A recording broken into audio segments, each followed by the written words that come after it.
Okay, for you authors out there who are using WordPress and would like to add another page or tab, whatever you want to call it, specifically for your books, this is my my WordPress for my weight loss blog.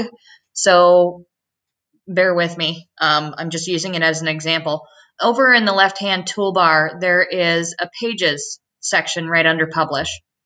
And there's an Add button. It's pretty basic. When you click on this page, all of your pages will show up here.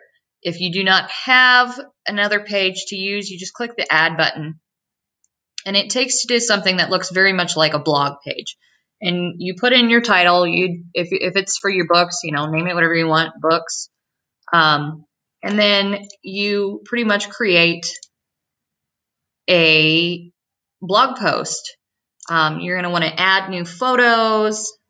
Bear with me. I got to get through here and find some usable photos. Let's see. I'll just use some random graphics, I guess. Okay. And if you want to add your images as linked images, there is a little edit button up in this top right corner of the image that you click on. And then for the URL, you put in the URL, the address, the link that you want in there. So if you want to link directly back to like if you're on Amazon and you have a purchase link, you put your link in there in the URL. And that way, all the viewer has to do is click on the image and it'll take them straight to that buy page. Now, this is a fairly new feature on WordPress, but it gives you the ability to change the layout that the images show up. And I personally would recommend using the thumbnail grid.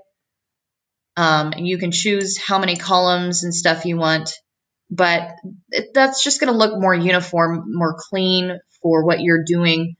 If you were using this page as something a little bit more artistic, then you could use something like the mosaic layout.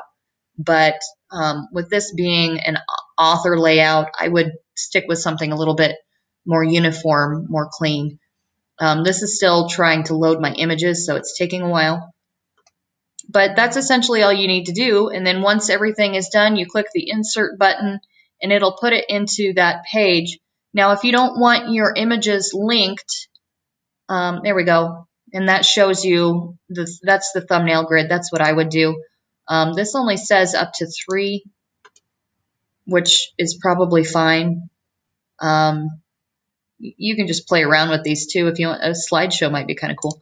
Anyway, you click on insert and it puts them into your blog post here. Now, you can also set this up to list everything, like list your links under each image. You probably would want to do that. Click on edit, and then you go back to media library here. You're going to want to edit each individual image, and you probably put them in the caption. So let's see if that works here. Let's just say Amazon.com. Okay, just to see what happens here. Yeah, see, it puts it in there. Now, it puts it as a huge amount of text. You could probably adjust that too, but I'm trying to make this a quick video, so I'm not going to specify. One other thing you can do is you can do this manually by HTML if you know how to do HTML. If you don't, if you know somebody who does, that might actually end up with a cleaner layout for what you're wanting.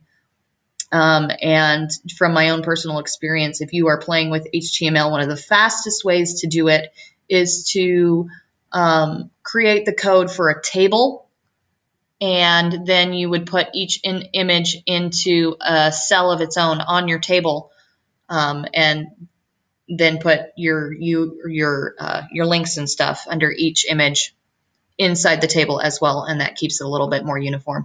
You can do research just do a Google search or something for HTML table code, and that'll help you out there. All right, that's pretty much all I got. Thanks.